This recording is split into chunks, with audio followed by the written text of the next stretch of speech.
बिस्मिल्लाहिर्रहमानिर्रहीम। अस्सलाम वालेकुम नाज़रीन, मैं हूं मिर्ज़ा यूसुफ और आप देख रहे हैं जीएम टीवी। मैं आपको पहले भी मैंने आपसे कहा था कि मैं आपको ओस्लो नॉर्वे लिए चलता हूं और पूरे नॉर्वे में आपको जो मैं मनाज़र दिखा रहा हूं ये पूरे आपको नॉर्वे में नज़र नहीं आएंगे, जिसमें सबसे पहले पाकिस्तान का झंडा, नॉर्वे का झंडा और उसके बाद तहरीक इंसाफ का झंडा, इमरान खान की तस्वीरें आवेज़ा हैं और ये आपको बहुत बड़ा डेरा नज़र आ रहा है।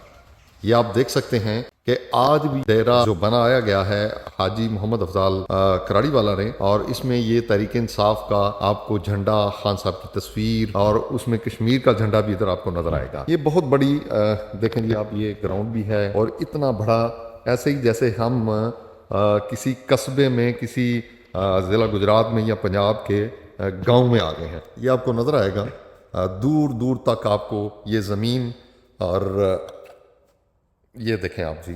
और इसके साथ यहाँ पर मैंने मुर्गियाँ भी देखी हैं। आइए हाजी साहब से पूछते हैं, हमें ये बताएं कि ये मुर्गियाँ आपने क्यों रखी हुई हैं। हाजी साहब ये बताइए कि यहाँ पर आपने मैं पिछले साल भी आया था और इस साल भी, और यहाँ पर मैंने बहुत ज़्यादा मुर्गियाँ देखी हैं, ये आपने देसी मुर्गियाँ क्यों रखी? जी ये देखें जी, ये भी हमने अपने मुर्शद के आर्डर पे रखी हैं और मैंने पाकिस्तानियों के लिए एक पैगाम देना चाहता हूँ नॉर्वे से। यकीन करें कि जब से ये मुर्गियाँ रखी हुई हैं इनमें इजाफा हुआ है। अंडों के हवाले से देखें, गोश्त के हवाले से देखें, तो ये एक मैं समझता हूँ बड़ा ही एक अल्हम्दुलिल्लाह, हमें नॉर्वे में शायद इस चीज़ की तो शायद ज़रूरत नहीं है जितनी पाकिस्तान में लोगों के, लेकिन मैं समझता हूँ कि ये एक बड़ा ही विजन था खान साहब का, ये जो उन्होंने गोश्त का किया था, दूध का किया था, मुर्गियों के बारे से जो बात की थी। तो पाकिस्तानी कौम अगर इस पर अमल कर ले तो कम से कम हम खुराक के हवाले से जो खुद कफील हो जाएँ, और हर बंदा अपने घर में सब्ज़ी भी उगा सकता है और मुर्गी भी पाल सकता है, और ये बड़ा एक फ़ायदेमंद है, मुनाफा बख्श काम भी है। हम तो ऐसे ये बात समझिएगा, हम ऐसे बिज़नेस नहीं कर रहे, हम समझे कि हम खान साहब की मोहब्बत में जो उनके आर्डर के ऊपर हमने आप मुर्गियाँ रखी हैं, और ये हमारा एक पैगाम है अपने पाकिस्तानी बहन भाइयों के लिए कि वो अपने घर में कुछ जो बकरियाँ पालें, सब्ज़ियाँ लगाएँ और मुर्गियाँ पालें। यकीन माने कि शायद ये घर का आपका जो आधा बजट है वो अपने घर से पूरा कर सकते हैं। बिस्मिल्लाहिर्रहमानिर्रहीम। अस्सलाम वालेकुम नाज़रीन, मैं हूं मिर्ज़ा यूसुफ और आप देख रहे हैं जीएम टीवी। आइए आज आपको ओस्लो नॉर्वे लिए चलते हैं, जहां पर हाजी मोहम्मद अफजाल कराड़ी वाला जो सदर हैं पाकिस्तान तहरीक इंसाफ के, उनसे बात भी करेंगे और उनसे ये भी पूछेंगे कि वो कब से इमरान खान के साथ हैं। जी बिस्मिल्लाहिर्रहमानिर्रहीम। इय्याका नअबुदु व इय्याका नस्तईन। मेरे साहब खान साहब के साथ तो हम मेरे ख्याल में बचपन से हैं, क्योंकि खान साहब को हमने क्रिकेट खेलते देखा, फिर खान साहब को हमने नमल यूनिवर्सिटी बनाते देखा, फिर हमने खान साहब को शौकत खान बनाते देखा।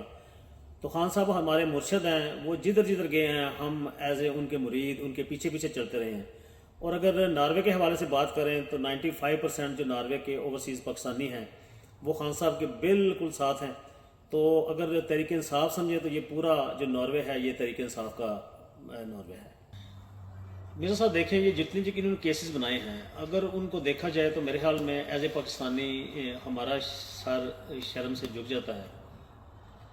रहमतुल आलमीन जो खान साहब ने बनाई, उसके अलावा अल कादर यूनिवर्सिटी बनाई, इस तरह के नेक और बड़ाई के काम करने के हवाले से जो इन्होंने बोगस केस बनाया खान साहब के ऊपर, मेरे ख्याल में ये केस बनाने वालों को शर्म आनी चाहिए। उनको इस चीज़ पे खुद अपने गिरबानों में जानते हैं कि एक जो पाकिस्तान का हीरो, एक जो नबी सल्लल्लाहु अलैहि वसल्लम से इतनी मोहब्बत करने वाला आशिक़ रसूल, जिस तरीके से उसने वतन अज़ीज़ में इस्लाम को उजागर किया, जिस तरीके से उसने रियासत मदीना की बात ही नहीं की बल्कि उसके ऊपर पूरी तरह से अमल किया।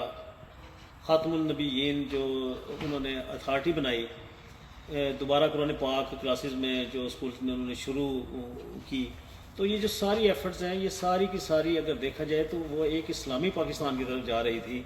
अगर खान साहब को मौका देते, चलने देते, तो आज शायद पाकिस्तान के हालात बिल्कुल मुख्तलिफ होते। अगर आप देखें कि पिछले 3 सालों में पाकिस्तान का इन्होंने क्या हशर नशर करके रख दिया। ये जो लुटेरे दोबारा बारियाँ ले रहे थे, इस दफ़ा वो सारे डाकू जो कच्चे के नहीं, मैं इन्हें पक्के के डाकू कहता हूँ, जो सारे मिलकर इस पाकिस्तान के ऊपर झपट पड़े हैं।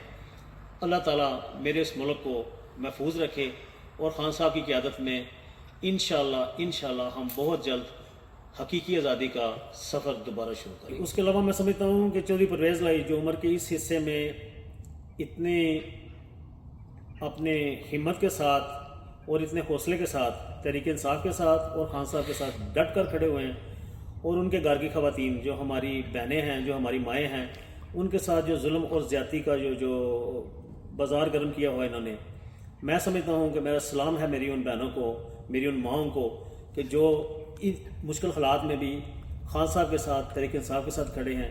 جیسا کہ ابھی ضمنی الیکشن ہونے جا رہے ہیں تو اس میں دیکھیے گا کہ ہم ان کی دوبارہ انشاءاللہ ضمانتیں ضبط کریں گے. یہ ضلع گجرات، یہ خان کا گجرات ہے، یہ چودھری پرویز لائی کا گجرات ہے. یہاں پہ کسی اور کی بالکل کوئی گنجائش نہیں.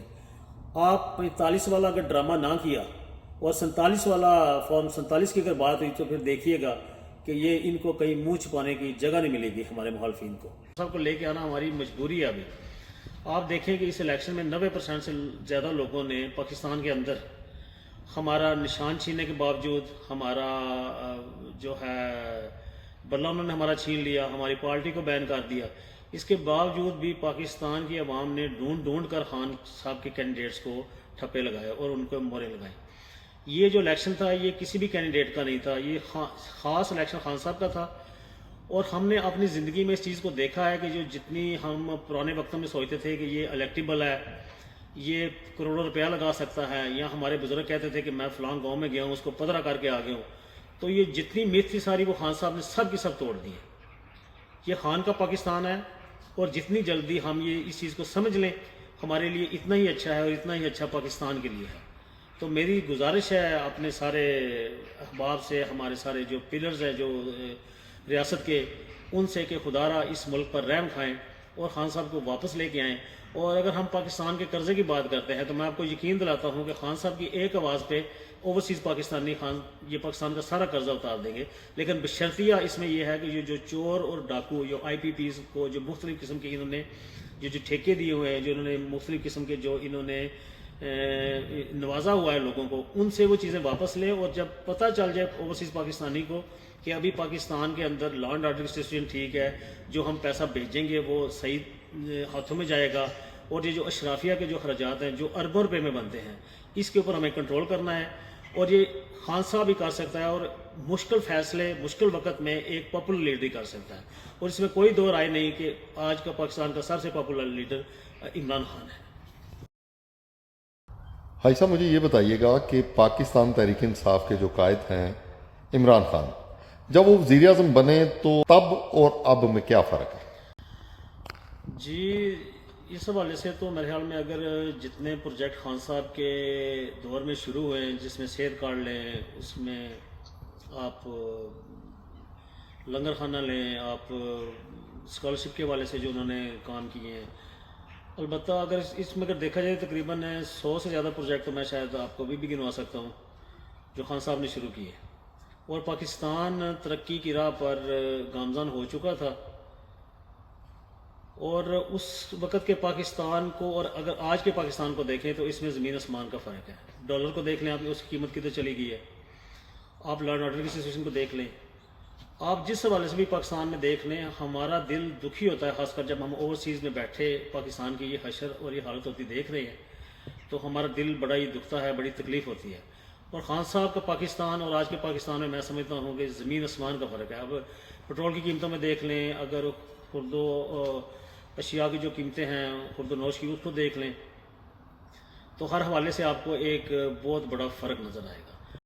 جی پہلے جیسے میں نے آپ سے گزارش کی کہ خان صاحب کو انہیں فوراً ریلیز کر دینا چاہیے، اور جتنے انہوں نے وہ 200 کے قریب جو جھوٹے کیسز بنائے ہیں وہ سارے ایک کے بعد ایک وہ کیس سارے اڑ رہے ہیں. تو اس کے بعد میں سمجھتا ہوں کہ شاہ محمود قریشی صاحب اور ہمارے ضلع گجرات کے فخر چودھری پرویز لائی صاحب، ہمارے بھائی اور جو ہمارے کارکنان جو اس وقت جیلوں میں بند ہیں، میں ان کی عظمت کو سلام کرتا ہوں اور دعا کرتا ہوں کہ اللہ تعالیٰ بہت جلدی ان کو آزادی کی نعمت سے نوازے، اور اس کے ساتھ ساتھ ہم پاکستان میں حقیقی آزادی کا سورج طلوع ہوتے دیکھیں.